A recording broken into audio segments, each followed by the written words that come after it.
محمد عماد بن محمد اشتیاق stage پر آ جائیں۔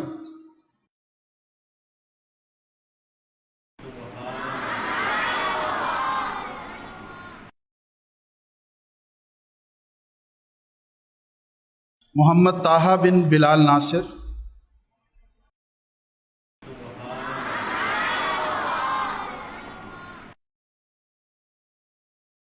ہمارے اگلے طالب علم محمد ابراہیم بن مقصود الہی،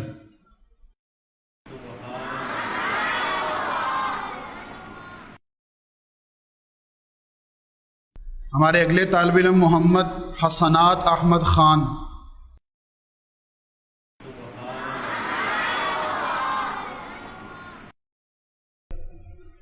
بسم اللہ الرحمن الرحیم، نحمده ونصلی ونسلم علی رسولہ الکریم وعلی آلہ وصحبہ اجمعین وبعد۔ سب سے پہلے تو میں شکر گزار ہوں برادرم جناب خرم امین صاحب کا کہ انہوں نے آج کی اس بابرکت محفل کے اندر مجھے بھی شرکت کی سعادت حاصل کرنے کا موقع عطا فرمایا، اور اس کے بعد میں دل کی گہرائی سے مبارکباد پیش کرتا ہوں ان بچوں کو جنہوں نے قرآن کریم کے حفظ کی تکمیل کی ہے اور اللہ کی پاک کتاب کو اپنے سینے میں محفوظ کیا ہے۔ اللہ کی وہ کتاب جس کی حفاظت اللہ تعالیٰ نے خود اپنے ذمے لی ہے، لیکن ان بچوں کو اللہ تعالیٰ نے اپنے کام کے لیے قرآن کی حفاظت، حافظ بننا، یہ در حقیقت اللہ کا کام ہے، تو اللہ نے اپنے ان بچوں کو اپنے کام کے لیے منتخب کیا۔ ان بچوں کو مبارکباد پیش کرتا ہوں۔ ان بچوں کے والدین انتہائی مبارکباد کے مستحق ہیں، ان کے اہل خاندان مبارکباد کے مستحق ہیں، اس ادارے کی پوری انتظامیہ، اس کے تمام ورکرز اور خاص طور پر ان بچوں کے اساتذہ وہ انتہائی مبارکباد کے مستحق ہیں کہ یہ جو چند سال پہلے پھل لگایا گیا تھا الامین اکیڈمی کے نام سے، جس کے اغراض و مقاصد آپ کے سامنے جناب خرم امین صاحب نے رکھے ہیں، یہ جو پودا لگایا گیا تھا آج ہم دیکھ رہے ہیں کہ اس پودے کو یہ پھل لگ رہے ہیں۔ پہلے بھی پھل لگ چکے ہیں، اب بھی ہم دیکھ رہے ہیں، اور آئندہ بھی انشاءاللہ یہ سلسلہ جاری رہے گا۔ تعلیم آج کی دنیا کی ایک بہت بڑی ضرورت بن چکی ہے، اور والدین اپنے بچوں پر جو خرچ کر رہے ہوتے ہیں اس میں سب سے زیادہ خرچہ ان کا بچوں کی تعلیم پر ہی ہو رہا ہوتا ہے۔ لیکن دنیا میں جو تعلیم اس وقت رائج ہے، جس کا چلن ہے، اس کا بنیادی مقصد ایک ہی ہے، اور وہ یہ ہے کہ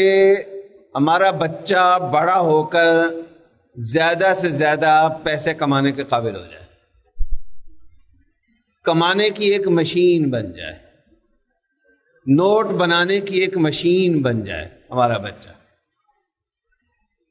پوری دنیا میں تعلیم اسی تصور پر استوار ہے، جبکہ ربیع الاول کا مہینہ ہے، ہمارے نبی صلی اللہ علیہ وسلم کی تشریف آوری کا مہینہ ہے۔ آپ نے بھی اپنی تشریف آوری کا مقصد تعلیم ہی بتایا۔ آپ نے فرمایا کہ انما بعثت معلما، کہ مجھے تو بس معلم بنا کر بھیجا گیا، لیکن رسول اللہ صلی اللہ علیہ وسلم کی جو تعلیم ہے وہ کچھ اور اصولوں پر قائم ہے۔ ان اصولوں میں یہ بھی شامل ہے کہ حلال کمائی انسان کے ذمے ایک فریضہ ہے، اور انسان حلال طریقے سے دنیا کماتا ہے تو یہ بھی کرنے کا کام ہے، سیکھنے کا کام ہے۔ لیکن تعلیم کا مقصد صرف یہ نہیں ہے۔ تعلیم کا مقصد، آپ نے فرمایا کہ جہاں آپ نے یہ فرمایا کہ مجھے معلم بنا کر بھیجا گیا ہے، وہیں آپ نے فرمایا کہ بعثت لأتمم مکارم الاخلاق، کہ مجھے اعلیٰ تربیت کے لیے بھیجا گیا ہے۔ تو پتہ چلا کہ تعلیم اور تربیت یہ لازم اور ملزوم ہے۔ بچے نے فزکس پڑھ لی، بچے نے کیمسٹری پڑھ لی، بچے نے بایو پڑھ لی، بچے نے میتھ پڑھ لیا، تو یہ تعلیم ہو گئی۔ لیکن فزکس پڑھنے سے اس کو چیزیں تو سمجھ میں آ جائیں گی، لیکن انسان بننا یہ اس کو سمجھ میں نہیں آئے گا۔ بایو پڑھنے سے اس کو زندگی تو سمجھ میں آ جائے گی، لیکن انسان کیسے بنتا ہے یہ اسے سمجھ میں نہیں آئے گا۔ یہ اسے سمجھ میں آئے گا تربیت سے۔ ہم نے اپنے بچے کو صرف نوٹ بنانے والی یا ڈالر بنانے والی یا ریال اور پاؤنڈ بنانے والی مشین نہیں بنانا، ہم نے اپنے بچے کو ایک اچھا انسان بنانا ہے۔ ہم نے اپنے بچے کو صرف ایک اچھا انسان نہیں بنانا، بلکہ ہم نے اپنے بچے کو ایک اچھا مسلمان بھی بنانا ہے۔ ہم نے اپنے بچے کو اس قابل بنانا ہے کہ وہ ہمارے لیے صدقہ جاریہ بنے۔ رسول اللہ صلی اللہ علیہ وسلم کا ارشاد مبارک ہے کہ انسان مر جاتا ہے اور مزید عمل کا اس کے پاس کوئی چانس نہیں رہتا، لیکن کچھ عمل ایسے ہیں جس کا فائدہ اسے قبر میں بھی پہنچتا رہتا ہے، اس میں نیک اولاد شامل ہے۔ یعنی وہ بچے، ہمارے وہ بچے جو اچھی تربیت لے چکے ہوں، جن کو ہم نے اچھی تربیت دے چکی ہو، تو وہ جتنے اچھے کام کریں گے اور ان کی نسلیں آگے جتنے اچھے کام کریں گی، وہ ساری کے ساری ہمارے نامہ اعمال میں لکھی جائیں گی۔ تو ہمارا بچہ جو ہے صرف یہ نہیں کہ ہمارے لیے دنیا کمانے کا ذریعہ بنے۔ ہمارے بچوں نے دنیا کمانی شروع کر دی، کتنی دیر ہم اس کمائی سے فائدہ اٹھا لیں گے، پتہ نہیں کتنی دیر زندگی ہوگی۔ ہم نے اپنے بچے کو اس قابل بنانا ہے کہ وہ دنیا بھی کمائے اور وہ آخرت میں بھی اپنی کمائی سے ہمیں فائدہ پہنچائے۔ اس کی کمائی جو ہے وہ قبر میں بھی ہمیں فائدہ پہنچاتی رہے۔ یہ تبھی ہوگا جب کہ تعلیم کے ساتھ ساتھ تربیت کا بھی اہتمام ہو۔ الحمدللہ اس ادارے کے مقاصد میں یہ بات شامل ہے، اور یہ اپنے مقاصد کے حصول کی طرف آہستہ آہستہ آگے بڑھ رہا ہے۔ اس کے کچھ ثمرات آج آپ نے دیکھے۔ یہ یقیناً والدین کے شوق کا نتیجہ ہے۔ اسکول اور بھی ہیں، بڑے بڑے نام والے اسکول ہیں، لیکن ان بچوں کے والدین نے اگر اس ادارے کا انتخاب کیا ہوگا تو ظاہر ہے کہ انہوں نے اس کے مقاصد سے اپنا اتفاق کا اظہار کیا ہے۔ تو اس کامیابی میں ان بچوں کے والدین کا ایک بڑا حصہ ہے۔ اگر وہ اپنے بچوں کو یہاں نہ بھیجتے، وہ اس ادارے پر اعتماد نہ کرتے، تو ہمیں ظاہر ہے کہ یہ رونق نظر نہ آتی۔ اس کامیابی کے اندر اس ادارے کے جو چلانے والے ہیں بڑے مخلصانہ انداز سے چلا رہے ہیں، بڑی محنت کے ساتھ اس کی سرپرستی کر رہے ہیں۔ ان کی اپنی کاروباری مصروفیات ہیں، ان کے اپنے گھروں کی مصروفیات ہیں، ان کے خاندان کی مصروفیات ہیں، ان کی اپنی ایک سماجی زندگی ہے، لیکن ان ساری چیزوں میں سے وقت نکال کر ایک ادارے کو وقت دینا یہ کوئی آسان کام نہیں ہے۔ آپ جو بیٹھے ہیں، آپ بھی ملازم ہوں گے یا کاروبار کر رہے ہوں گے، آپ کو اندازہ ہوگا کہ ایک دن بھی کہیں آنا جانا پڑ جائے تو کتنا مشکل ہوتا ہے وقت نکالنا۔ روٹین میں کسی اچھے کاز کے لیے، اچھے مقصد کے لیے وقت نکالنا یہ کتنا بڑا کام ہے۔ اور خاص طور پر اس کامیابی کے پیچھے جو اس ادارے کی ٹیم ہے،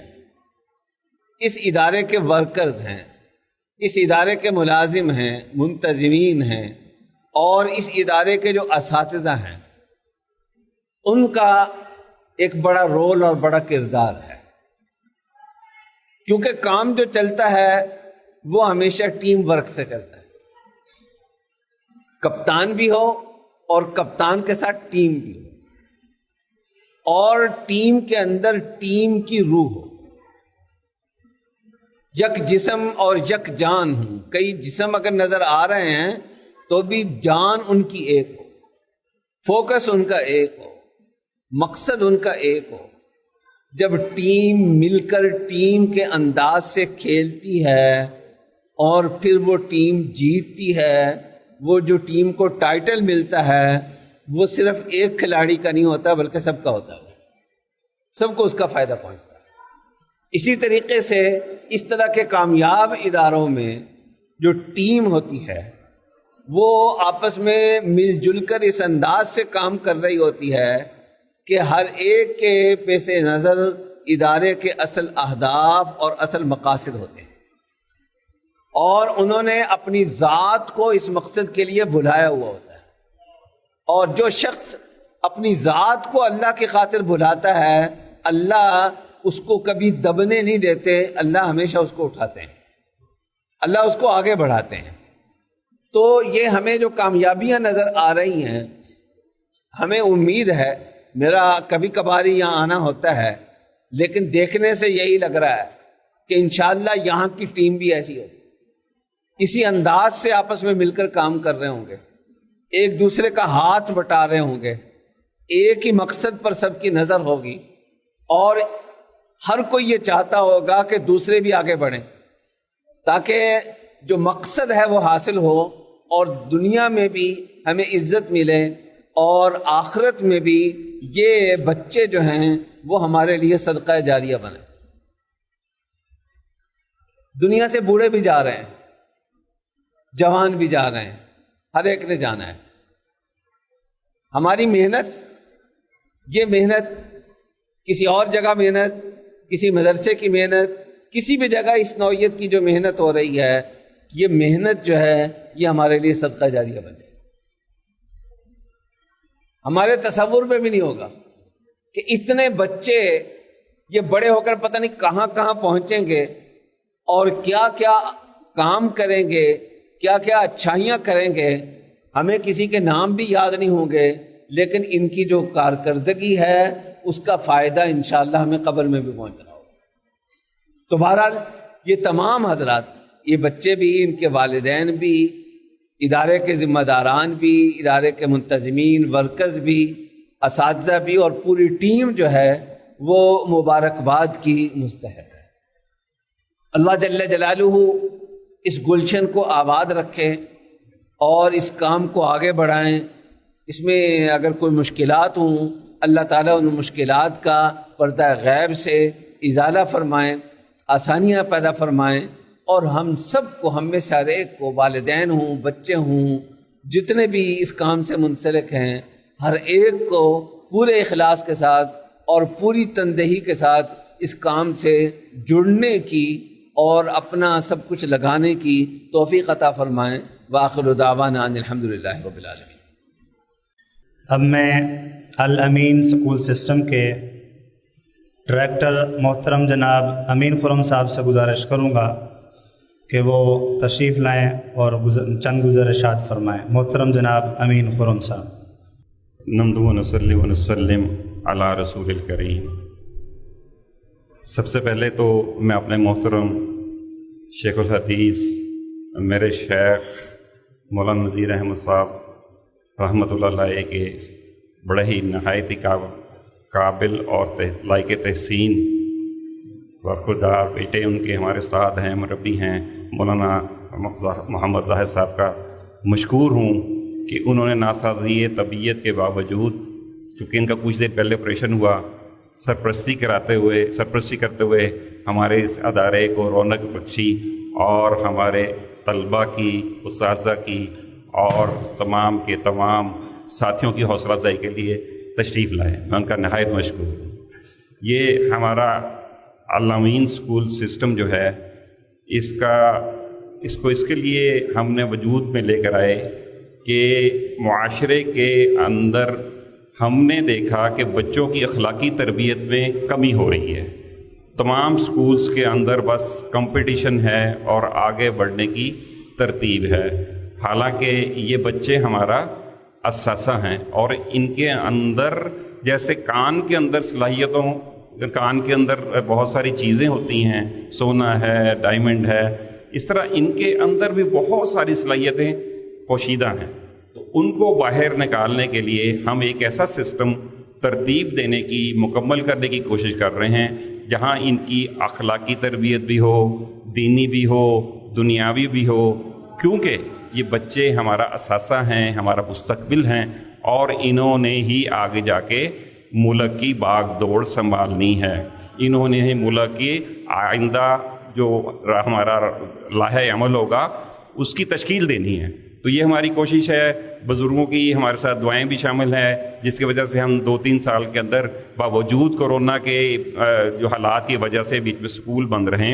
تو الحمدللہ اللہ سبحانہ و تعالیٰ نے کرم کیا کہ یہ بچے جو ہیں اب حافظ قرآن بن گئے ہیں، اور انشاءاللہ دوسری تعلیم حاصل کر کے انشاءاللہ سٹارز بن کے، ستارے بن کے جو ہیں یہ پاکستان کے اندر جو ہے ہمارے مشن کو سر انجام دیں گے۔ تو میں اس کے لیے اپنی تمام انتظامیہ کا بہت مشکور ہوں، جنہوں نے نہایت جانب شانی سے اور ہمت کے ساتھ کام لے کے نامساعد حالات کے باوجود ان بچوں پہ محنت کی، اور ان بچوں کا بھی بہت شکر گزار ہوں کہ ان بچوں نے پوری اپنی تندہی کے ساتھ ہمارے میسج کو سمجھا، اور اس میسج کو، ویژن کو جو ہے وہ اپنے اندر سموتے ہوئے محنت کی اور اس مقام تک پہنچے۔ اس کے ساتھ ساتھ ہمارے معاونین ہیں جو ہمارے پاس بیٹھے بھی ہوئے ہیں، اور ساتھ ہمارے ناظم صاحبان ہیں، اور سارے ایک ادارہ جو ہمارا تربیت کا ہے، کہ اس تقریب کے لیے انہوں نے کوشش کی، اور اللہ سبحانہ و تعالیٰ اس تقریب کو اپنا قبول فرمائے۔ جزاکم اللہ۔ الحمدللہ رب العالمین الرحمن الرحیم مالک یوم الدین، اللہم لا نحصی ثناء علیک انت کما اثنیت علی نفسک، اللہم صلی علی سیدنا و مولانا محمد عبدک و رسولک النبی الامی وعلی آلہ و صحبہ وسلم تسلیما۔ اے اللہ اپنے گھر میں ہماری اس حاضری کو قبول فرما لیجئے، اس حاضری کی برکت سے یا اللہ ہمارے زندگی بھر کے ہر گناہ کی بخشش فرما دیجئے، یا اللہ نیکیوں پر چلنے کی توفیق عطا فرما دیجئے، یا اللہ جن بچوں نے قرآن کریم مکمل کیا ہے، یا اللہ ان کو، ان کے اہل خانہ کو، ان کے اساتذہ کو اور تمام متعلقین کو قرآن کی تمام برکات عطا فرما دیجئے، یا اللہ اس قرآن کی برکت سے، اپنے گھر میں حاضری کی برکت سے ہم میں سے ہر ایک کی، ہر مسلمان کی ہر جائز دلی مراد کو پورا فرما دیجئے، ہر تمنا، ہر آرزو کو پورا فرما دیجئے۔ اے اللہ اس ادارے کو دین دگنی رات دگنی ترقیات عطا فرمائیے، اس کے کام میں جو اگر کوئی رکاوٹ ہو، مشکلات ہوں، یا اللہ انہیں دور فرمائیے، ہر کام میں یا اللہ اخلاص کی توفیق عطا فرمائیے، بیماروں کو شفا عطا فرمائیے، اس وبا کا خاتمہ فرمائیے، جو بیماریوں سے بچے ہوئے ان کو ہر طرح کی بیماریوں سے محفوظ رکھیے۔ وصلی اللہ تعالی علی خیر خلقہ سیدنا و مولانا محمد وعلی آلہ و صحبہ اجمعین برحمتک یا اللہ۔